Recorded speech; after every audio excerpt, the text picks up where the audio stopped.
Hello दोस्तों, कैसे हैं आप लोग। तो आज का हमारा टॉपिक जो है एनर्जी है।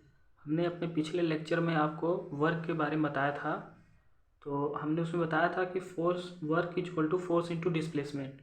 तो हम अब उसके बारे में अभी चर्चा नहीं करने वाले। हमारा ये टॉपिक है एनर्जी है। तो हम चलिए आसानी से जानते हैं एनर्जी होता क्या है। दोस्तों आपको दिख रहा होगा, हमने यहाँ पे नोट करके रखे ability to do work is known as energy. इस टर्मोलॉजी पर आप जाइए। एबिलिटी एबिलिटी माने क्षमता।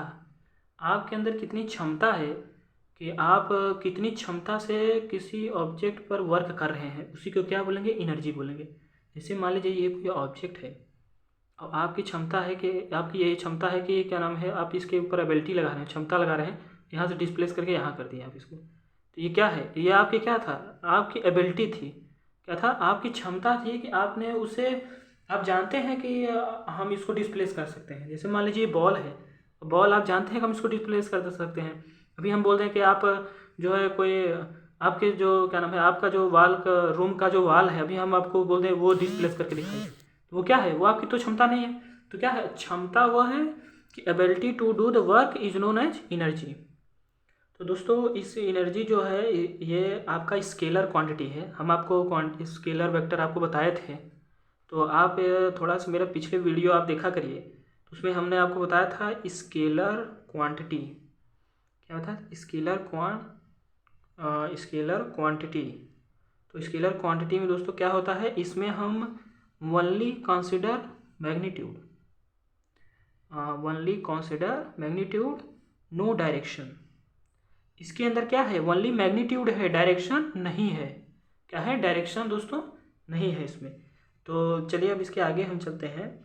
वेरियस फॉर्म ऑफ एनर्जी, ये आपकी जो है आपके बुक में दिया होगा, various form of energy, various form of energy. तो दोस्तों ये आप जो है याद कर लीजिए, क्योंकि आप अपने एग्ज़ाम में अगर लिख के आएंगे तो आपको अच्छा खासा नंबर मिलेगा। तो इसमें देखिए पहला है दोस्तों, आप मैकेनिकल एनर्जी। तो मैकेनिकल, इसके टर्मिनोलॉजी से ही आप समझिए मैकेनिकल। इसका मतलब दोस्तों ये है कि आप जो है अपन खुद, जैसे आप खुद से कोई वर्क कर रहे हैं और कोई भी क्या नाम है कोई वर्क कर रहे हैं, तो वो क्या है, आप अपना मैकेनिकल लगा, अपना अपनी बॉडी से कोई फोर्स करें तो उसे आप क्या कहेंगे, मैकेनिकल वर्क। जैसे अभी हम आपको बोल दें जनरेटर का हैंडल जो है दोस्तों, आप उसको घुमाते हुए देखे होंगे, तो क्या है, वो क्या काम कर रहा है, वो मैकेनिकल वर्क कर रहा है। और दोस्तों दूसरा क्या है, इलेक्ट्रिकल एनर्जी। क्या है, electrical energy, electrical energy. Electrical energy क्या है दोस्तों, जैसे कि आपके घर में कोई भी अप्लायंस जो है वो जल रहा है, किसके कारण, क्योंकि उसको इलेक्ट्रिसिटी दी जा रही है, उसको क्या नाम है, करंट दिया जा रहा है, तभी तो वो इलेक्ट्रिकल एनर्जी काम कर रहा है। यही इलेक्ट्रिकल एनर्जी। और साउंड एनर्जी वो है दोस्तों, जैसे कि हम आपको पढ़ा रहे हैं, वो आप हमारी बातें सुन रहे हैं, ये क्या है, ये क्या है, साउंड की वजह से आप सुन रहे हैं। और चौथा क्या है दोस्तों, लाइट एनर्जी। आप मेरी वीडियो देख पा रहे हैं किसके कारण, लाइट एनर्जी के कारण देख पा रहे हैं। उसके बाद पांचवा जो है दोस्तों क्या है, केमिकल एनर्जी। केमिकल एनर्जी यह है दोस्तों, जो आप अपने साइंस के लाइब्रेरी में देखते हैं, साइंस के प्रैक्टिकल रूम में आप गए होंगे, तो उसमें आप देखे होंगे जो है कई सारे केमिकल रखे हुए हैं। तो उनके जब वो केमिकल करते हैं उनसे कई सारी एनर्जियाँ निकलती हैं, तो उनसे क्या बोलते हैं, केमिकल एनर्जी बोलते हैं दोस्तों। तो इसके बाद देखिए हीट एनर्जी। हीट आप अपने इसमें जो है सर्दी का मौसम है तो आप अभी कुछ घर पे जलाते होंगे, तो उसमें क्या होता है, हीट एंड लाइट दोनों निकलते हैं, वही है आपका हीट एनर्जी, जिससे आप खाना अपना जो है फूड भी बनाते हैं, भोजन भी बनाते हैं। हाँ, और जो है दोस्तों इसके बाद सोलर एनर्जी। सोलर एनर्जी यह है दोस्तों, जो आपका अभी सोलर पैनल लगा हुआ है, वो क्या है, वो सोलर एनर्जी है, उससे आप एनर्जी में कन्वर्ट करें, उस सनलाइट को एनर्जी में, इलेक्ट्रिसिटी में कन्वर्ट कर दे रहे हैं। तो इसी पे हाथ लगे हम आपको एक और टॉपिक बता देना चाहते हैं, कंजर्वेशन ऑफ एनर्जी। क्या दोस्तों, कंजर्वेशन ऑफ एनर्जी। क्या, कंजर्वेशन ऑफ एनर्जी। तो कंजर्वेशन ऑफ एनर्जी क्या है, energy neither be created, energy neither be created nor be destroy, nor be destroyed, destroyed. तो क्या एनर्जी को ना क्रिएट किया जा सकता है ना डिस्ट्रॉय किया जा सकता है। इट ओनली ट्रांसमिट, ट्रांसमिट मतलब परिवर्तन करना, भेज देना, transmit one form to another form. वो क्या होता है, एक फॉर्म से दूसरे फॉर्म में उसे चेंज किया जा सकता है। जैसे दोस्तों आप इसका एग्जांपल ले सकते हैं, सोलर एनर्जी। आपने अपने घर पे देखा होगा सोलर पैनल लगा ही है, तो उसमें क्या होता है, आपकी सनलाइट जो है उसके अंदर एंटर करती है और वो कन्वर्ट हो जाती है इलेक्ट्रिसिटी में। तो वही है दोस्तों कि आपकी एनर्जी जो है वो डिस्ट्रॉय नहीं हो रही है, वो क्या है, अरे न डिस्ट्रॉय हो रही है और ना क्रिएट हो रही है, वो क्या है, एक फॉर्म से दूसरे फॉर्म में ट्रांसफ़र हो रही है। तो आई होप आपको ये कंजर्वेशन ऑफ एनर्जी अच्छे से समझ में आया होगा दोस्तों। आपके इस चैप्टर में काइनेटिक एनर्जी और पोटेंशियल एनर्जी की बातें काफ़ी की गई हैं।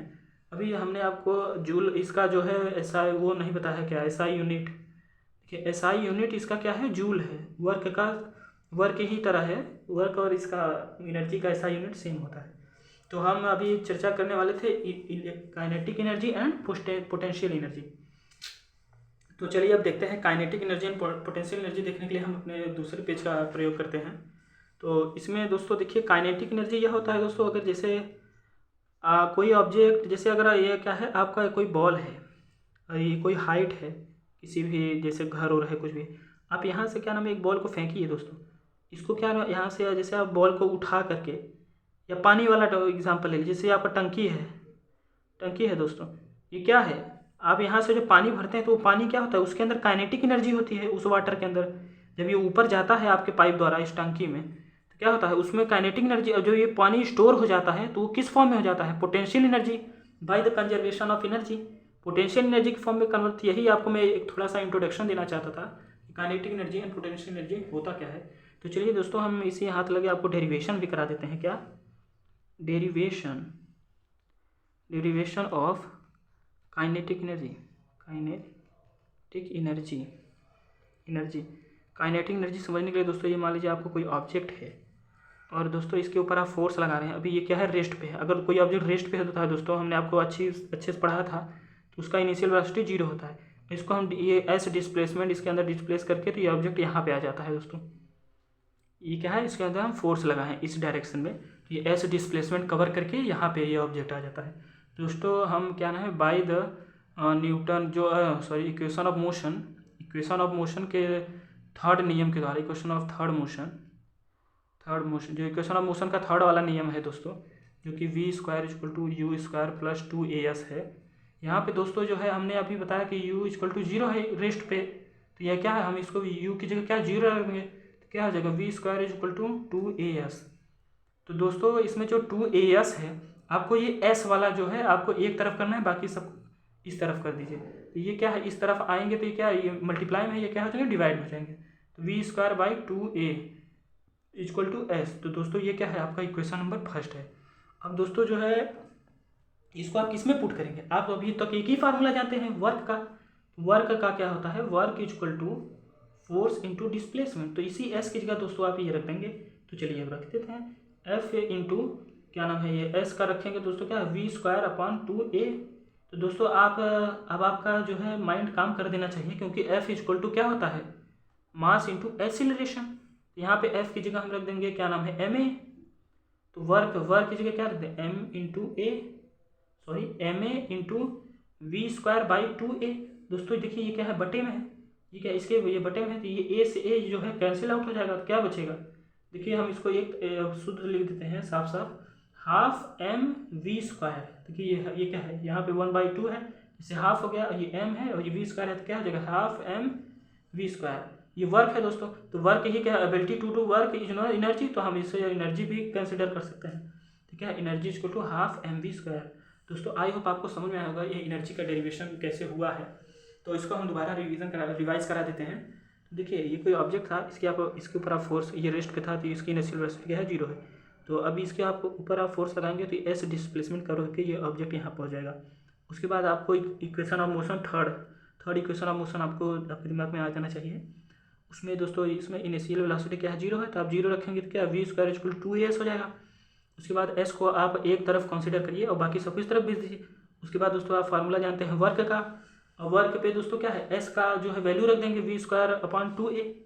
इसमें से फिर f का वैल्यू रख देंगे, F = ma, a से a कट जाएगा, mv² हो जाएगा। तो आई होप आपको ये काइनेटिक एनर्जी का डेरिवेशन समझ में आया होगा। इसके बाद दोस्तों हम क्या नाम है कि पोटेंशियल एनर्जी काफ़ी देख लेते हैं इसी वीडियो में। क्या पोटेंशियल एनर्जी, तो चलिए देखिए पोटेंशियल एनर्जी क्या होता है। अभी हमने आपको बताया था कि पोटेंशियल एनर्जी क्या है, energy store in the body, वही क्या है, पोटेंशियल एनर्जी है। तो चलिए हम बता देते हैं पोटेंशियल एनर्जी होता क्या है। मान लीजिए दोस्तों ये क्या है, एक ऑब्जेक्ट है और ये किसी हाइट पे इसे जो है यहाँ पे इसका फोर्स लगाया गया, यहाँ से इसका फोर्स का डायरेक्शन ये है।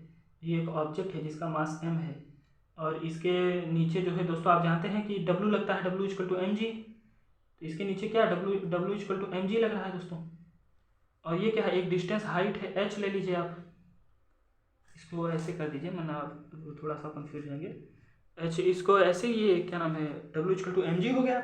इसके बाद दोस्तों जो है आपको करना है, आप जानते हैं कि इसको W को आप f के साथ ले सकते हैं। तो क्या लिख सकते हैं आप, f equal to M G, f equal to M G आप कर सकते हैं। उसके बाद दोस्तों आप एक फार्मूला जानते हैं क्या, W equal to F into S. तो दोस्तों ये आपको अब तो लग ही रहा होगा f हमें कहाँ रखना है, f को आप रख दीजिए क्या, वर्क पे। तो ये क्या हो जाएगा, W equal to M G into S.